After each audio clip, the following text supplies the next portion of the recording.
ओम नमो भगवते वासुदेवाय। स्वागत है आप सभी का बरगदेश्वर महादेव मंदिर उन्नाव के इस दिव्य YouTube चैनल पर। आज हम सुनने जा रहे हैं ब्रह्मपुराण का अद्भुत प्रसंग, श्राद्ध कल्प का वर्णन, अध्याय 90। यदि आप भी ऐसे ही दिव्य पुराण प्रसंगों को सुनना चाहते हैं तो हमारे चैनल बरगदेश्वर महादेव मंदिर उन्नाव को सब्सक्राइब करें। हर दिन शाम 5 बजे हमारे चैनल पर आपको ब्रह्मपुराण कथा सुनने को मिलेगी और धीरे धीरे हम सभी 18 पुराणों की कथाएं आप तक लेकर आएंगे। अगर आपको किसी विशेष पुराण या प्रसंग से जुड़ी जानकारी चाहिए तो कमेंट में जरूर पूछें, हम आपकी जिज्ञासाओं का समाधान अवश्य करेंगे। तो आइए शुरू करते हैं दिव्य कथा। मुनियों ने पूछा, भगवान अब श्राद्ध कल्प का विस्तार पूर्वक वर्णन कीजिए। तपोधन, कब, कहाँ, किन देशों में और किन लोगों को किस प्रकार श्राद्ध करना चाहिए ये बताने की कृपा करें। व्यास जी बोले, मुनिव्रो सुनो, मैं श्राद्ध कल्प का विस्तार के साथ वर्णन करता हूँ। जब, जहाँ, जिन प्रदेशों में और जिन लोगों द्वारा जिस प्रकार श्राद्ध किया जाना चाहिए वह सब बतलाता हूँ।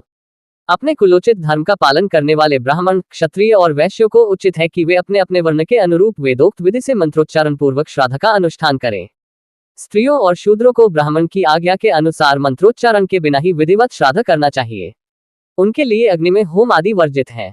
पुष्कर आदि तीर्थ, पवित्र मंदिर, पर्वत शिखर, पावन प्रदेश, पुण्यसलीला नदी, नद, सरोवर, संगम, 7 समुद्रों के तट, लिपे पुते अपने घर, दिव्य वृक्षों के मूल और यज्ञ कुंड, ये सभी उत्तम स्थान हैं।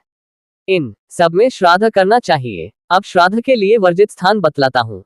किरात, किलात, कलिंग, उड़ीसा, कोंकण, कृमि, दशार्ण, कुमार्य, तंगन, कृत, सिंधु नदी का उत्तर तट, नर्मदा का दक्षिण तट और करतोया का पूर्व तट, इन प्रदेशों में श्राद्ध नहीं करना चाहिए।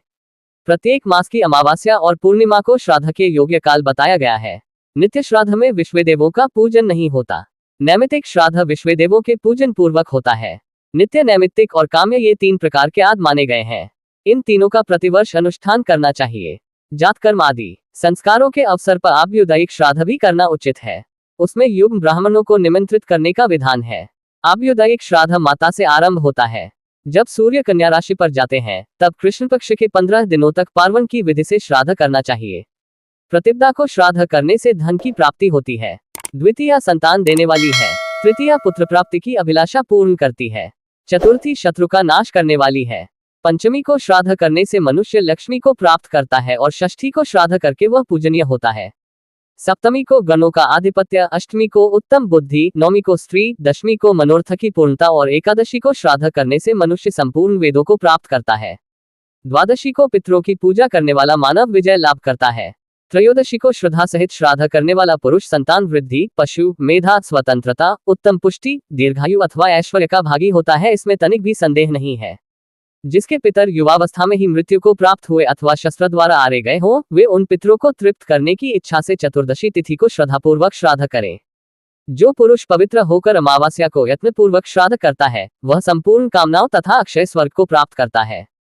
मुनिव्रो, अब पितरों की प्रसन्नता के लिए जो जो वस्तु देनी चाहिए उसका वर्णन सुनो। जो श्राद्ध कर्म में गुड़ मिश्रित अन्न, तिल, मधु अथवा मधु मिश्रित अन्न देता है उसका वह संपूर्ण दान अक्षय होता है। पितर कहते हैं, क्या हमारे कुल में ऐसा कोई पुरुष होगा जो हमें जलांजलि देगा, वर्षान में और मघा नक्षत्र में हमको मधु मिश्रित खोर अर्पण करेगा। मनुष्यों को बहुत से पुत्रों की अभिलाषा करनी चाहिए। यदि उनमें से एक भी गया चला जाए अथवा कन्या का विवाह करे या नील वृक्ष का उत्सव करे तो पितरों को पूर्ण तृप्ति और उत्तम गति प्राप्त हो। कृत्तिका नक्षत्र में पितरों की पूजा करने वाला मानव स्वर्गलोक को प्राप्त होता है। संतान की इच्छा रखने वाला पुरुष रोहिणी में श्राद्ध करे। मृगशिरा में श्राद्ध करने से मनुष्य तेजस्वी होता है। आर्द्रा में शौर्य और पुनर्वसु में स्त्री की प्राप्ति होती है। पुष्य में अक्षय धन, आश्लेषा में उत्तम आयु, मघा में संतान और पुष्टि तथा पूर्वा फाल्गुनी में सौभाग्य की प्राप्ति होती है। उत्तरा फाल्गुनी में श्राद्ध करने वाला मनुष्य संतानवान और श्रेष्ठ होता है। हस्त नक्षत्र में श्राद्ध करने से शास्त्र ज्ञान में श्रेष्ठता प्राप्त होती है। चित्रा में रूप, तेज और संतति मिलती है। स्वाति में श्राद्ध करने से व्यापार में लाभ होता है। विशाखा पुत्र की अभिलाषा पूर्ण करने वाली है। अनुराधा में श्राद्ध करने से चक्रवर्ती पद की प्राप्ति होती है। ज्येष्ठा में श्राद्ध से प्रभुत्व प्राप्त होता है। मूल में श्राद्ध करने वाला पुरुष उत्तम आरोग्य लाभ करता है। पूर्वाषाढ़ नक्षत्र में यश की प्राप्ति होती है। उत्तराषाढ़ में श्राद्ध से शोक दूर होता है। श्रवण में श्राद्ध के अनुष्ठान से शुभ लोक प्राप्त होते हैं। धनिष्ठा में श्राद्ध से अधिक धन का लाभ होता है। अभिजित में श्राद्ध से वेदों की विद्वत्ता प्राप्त होती है। शतभिषा में पितरों की पूजा करने से वैद्यक के कार्य में सिद्धि प्राप्त होती है। पूर्वा भाद्रपदा में श्राद्ध से भेड़ और बकरी तथा उत्तरा भाद्रपदा में गौय प्राप्त होती है। रेवती में श्राद्ध का अनुष्ठान करने से जस्ता आदि धातुओं की तथा अश्विनी में घोड़ों की प्राप्ति होती है। भरणी नक्षत्र में श्राद्ध करने वाला पुरुष उत्तम आयु प्राप्त करता है। तत्वज्ञ पुरुष उक्त नक्षत्रों में श्राद्ध करने पर ऐसे ही फलों के भागी होते हैं। अतः अक्षय फल की इच्छा रखने वाले पुरुष को कन्या राशि पर सूर्य के रहते उक्त नक्षत्रों में काम्य श्राद्ध का अनुष्ठान अवश्य करना चाहिए। सूर्य के कन्या राशि पर स्थित रहते मनुष्य जिन जिन कामनाओं का चिंतन करते हुए श्राद्ध करते हैं उन सबको प्राप्त कर लेते हैं। जब सूर्य कन्या राशि पर स्थित हो तब नांदीमुख पितरों का वम भी श्राद्ध करना चाहिए, क्योंकि उस समय सभी पितर पिंड पाने की इच्छा रखते हैं।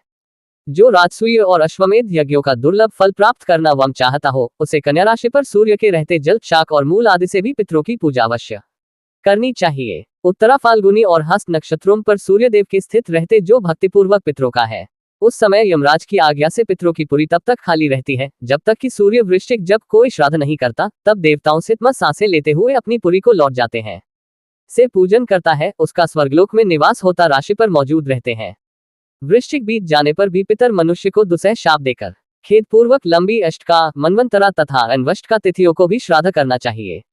वह मातृवर्ग से आरंभ होता है। ग्रहण व्यतिपात एक राशि पर सूर्य और चंद्रमा के संगम, जन्म नक्षत्र तथा ग्रहपीड़ा के अवसर पर पार्वण श्राद्ध करने का विधान है। दोनों अयनों के आरंभ के दिन, दोनों विषुव योगों के आने पर तथा प्रत्येक संक्रांति के दिन विधिपूर्वक उत्तम श्राद्ध करना चाहिए। इन दिनों में पिंडदान को छोड़कर शेष सभी श्राद्ध संबंधी कार्य करने चाहिए। वैशाख की शुक्ला तृतीया और कार्तिक की शुक्ला नवमी को संक्रांति की विधि से श्राद्ध करना उचित है।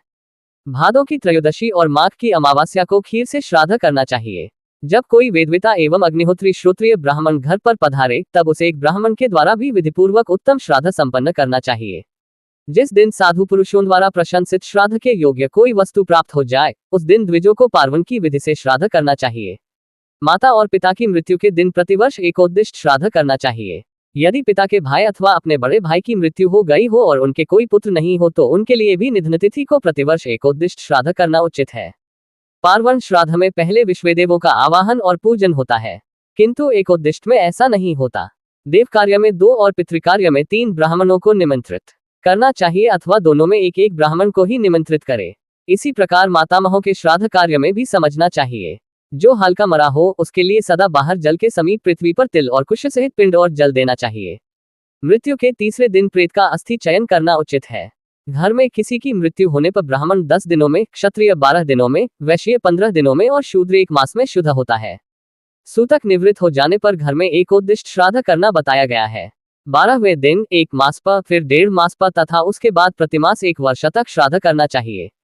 वर्ष बीतने पर सपिंडीकरण श्राद्ध करना उचित है। सपिंडीकरण हो जाने पर उसके लिए पार्वण श्राद्ध का विधान है। सपिंडीकरण के बाद मृत व्यक्ति प्रेतभाव से मुक्त होकर पितरों के स्वरूप को प्राप्त होते हैं।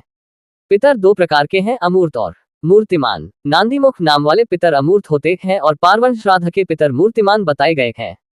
एकोद्दिष्ट श्राद्ध ग्रहण करने वाले पितरों की प्रेत संज्ञा है। इस प्रकार पितरों के 3 भेद स्वीकार किए गए हैं।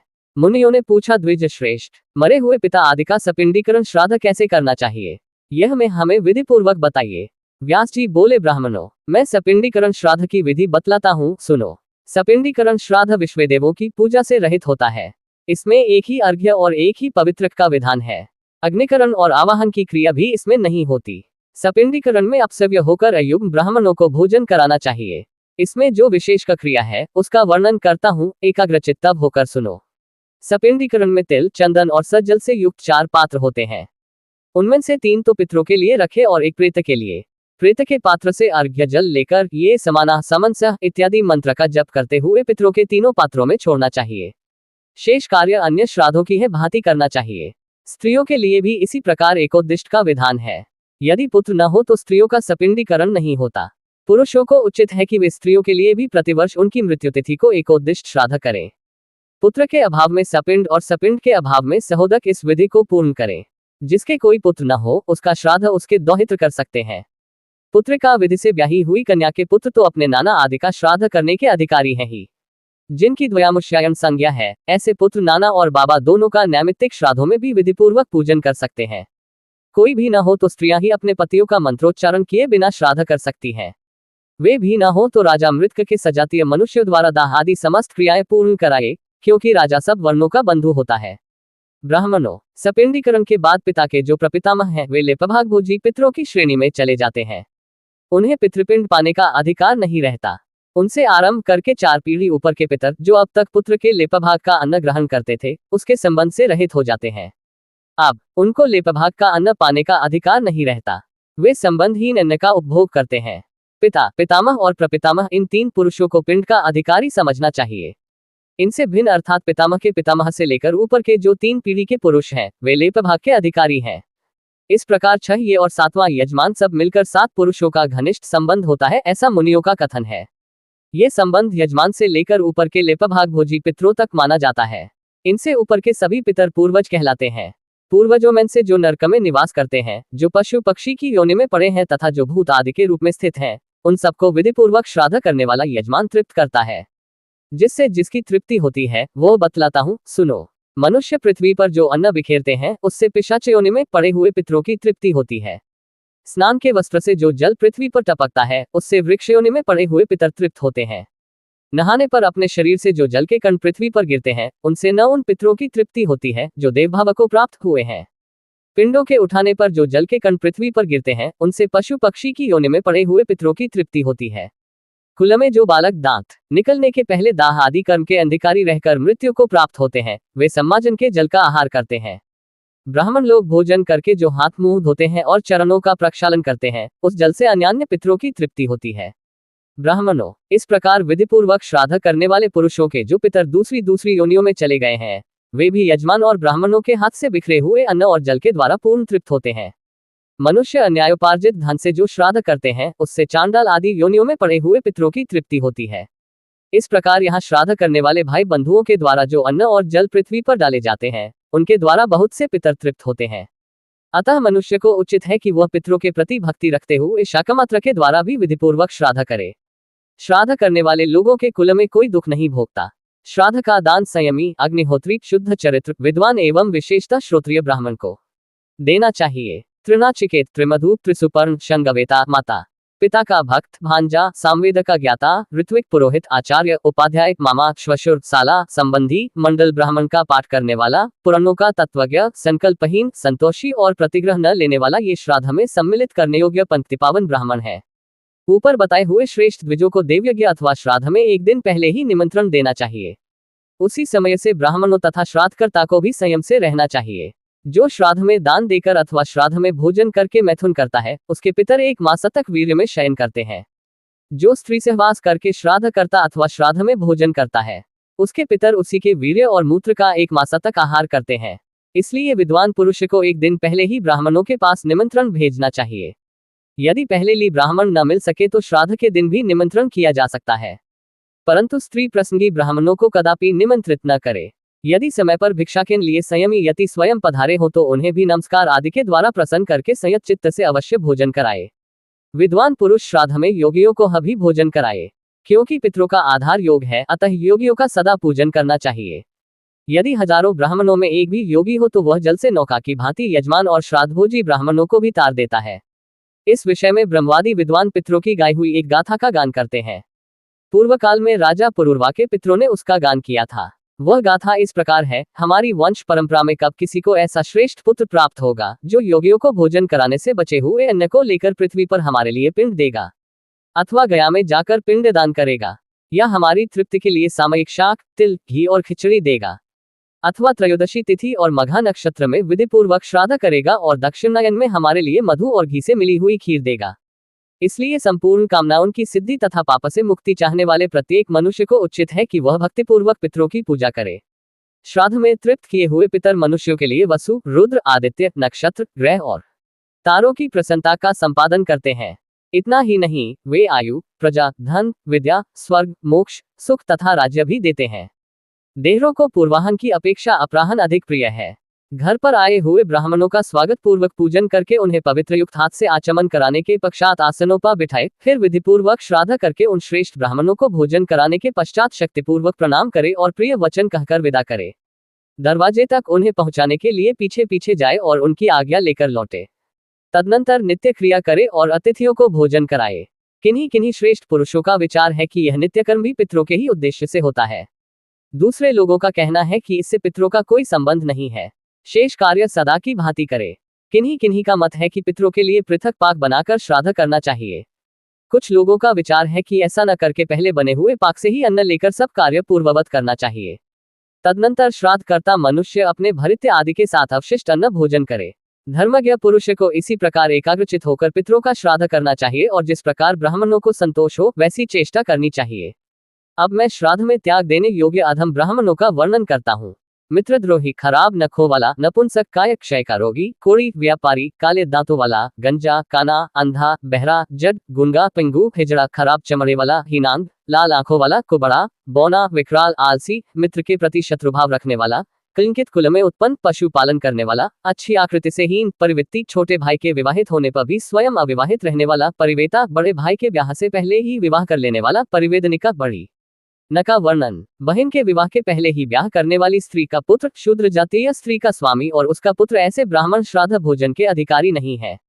शूद्री के पुत्र का संस्कार कराने वाला, अविवाहित, जो दूसरे की पत्नी रह चुकी हो, ऐसी स्त्री का पति, वेतन लेकर पढ़ाने वाला, वैसे गुरु से पढ़ने वाला, सूतक के अन्न पर जीविका निर्वाह करने वाला, सोमर्स का विक्रय करने वाला, चोर, पतित, ब्याज लेकर खाने वाला, शठ, चुगलखोर, वेदों का त्याग करने वाला, अग्निहोत्र का त्यागी, राजा का पुरोहित, सेवक, विद्याहीन, द्वेष रखने वाला, वृद्ध पुरुषों से शत्रुता रखने वाला, दुर्धर्ष, क्रूर, मूर्ख, मंदिर की आय पर जीने वाला, नक्षत्र बताने वाला, बाण बनाने वाला और यज्ञ के अधिकारी पुरुषों से यज्ञ कराने वाला, ये तथा अन्य जितने भी निंदित और अधम ब्राह्मण हैं, उन्हें श्राद्ध में सम्मिलित न करे, क्योंकि वे पंक्ति को दूषित करने वाले हैं। जहाँ दुष्ट पुरुषों का आदर और साधु पुरुषों की अवहेलना होती हो, वहाँ देवताओं का दिया हुआ भयंकर दंड तत्काल ऊपर पड़ता है।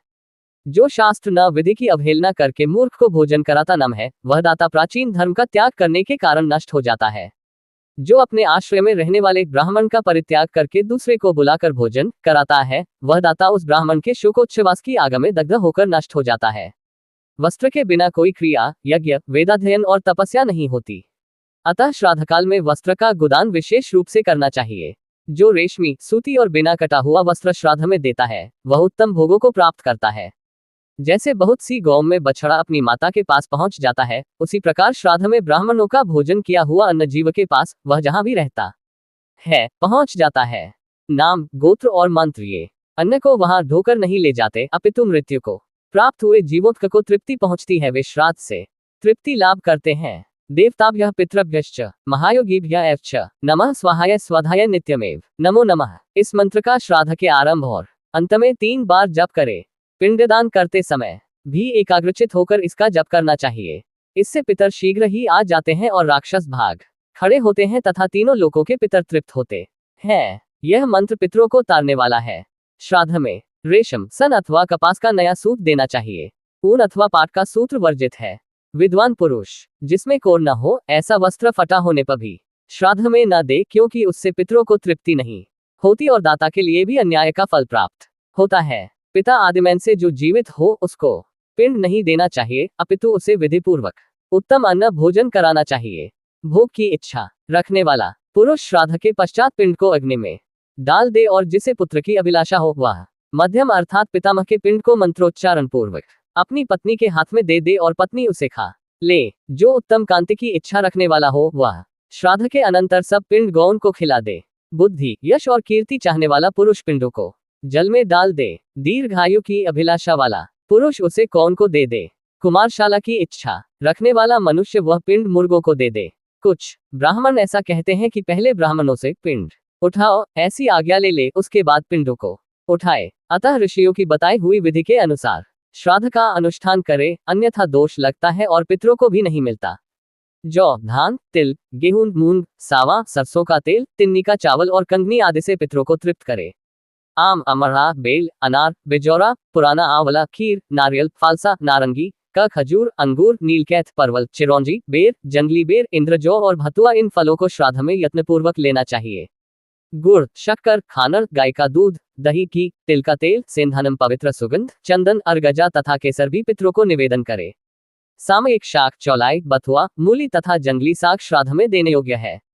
चंपा, चमेली, बेला, लोध, अशोक, तुलसी, तिलक, शतपत्रा, सुगंधित शेफालिका, कुब्जिक, तग, बनकेवड़ा और जूही आदि पुष्प श्राद्ध में अर्पण करने योग्य है।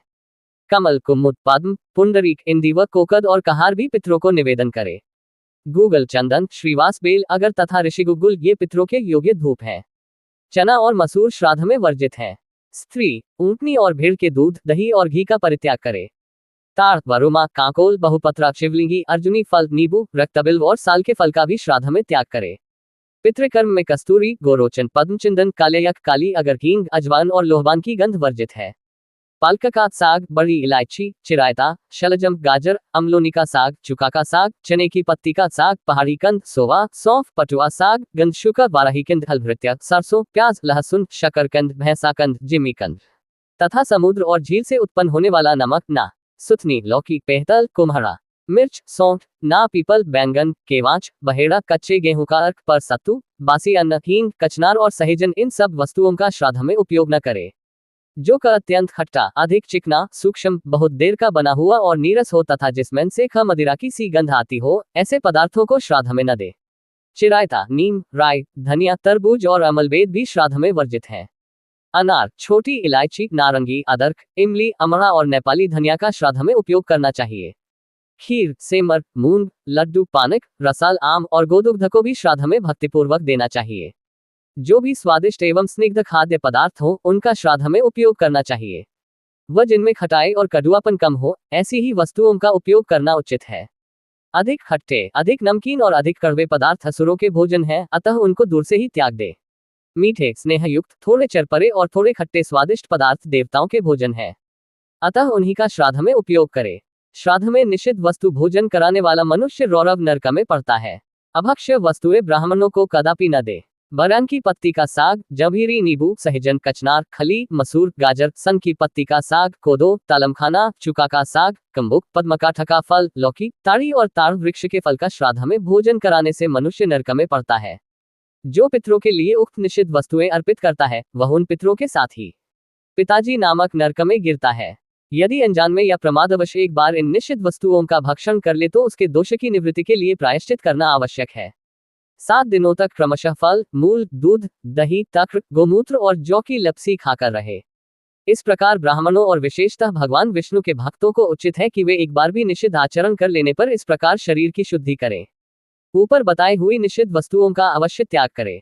अपनी शक्ति के अनुसार श्राद्ध की सामग्री एकत्रित करके विधिपूर्वक श्राद्ध करना सबका कर्तव्य है।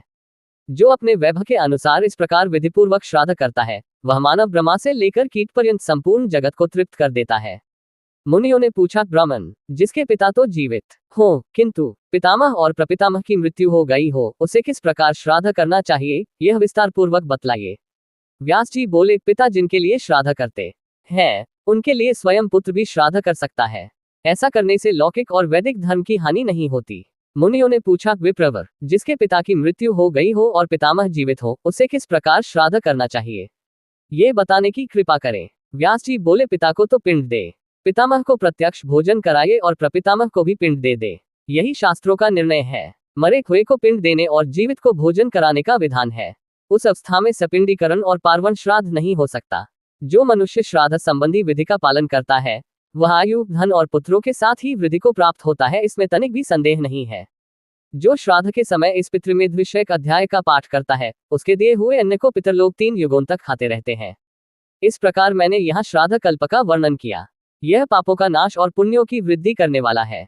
श्राद्ध के अवसर पर मनुष्य को संयचित होकर इसका श्रवण और पाठ करना चाहिए। यदि आपको हमारे वीडियो ज्ञानवर्धक लगे तो लाइक, शेयर और सब्सक्राइब करना न भूलें, ताकि अधिक से अधिक लोग पुराणों की इस अमृतधारा से जुड़ सकें। अगर ये जानकारी पसंद आए हो तो हमारे चैनल बरगदेश्वर महादेव मंदिर उन्नाव को लाइक, शेयर और सब्सक्राइब करना न भूलें। फिर मिलेंगे नई जानकारी के साथ।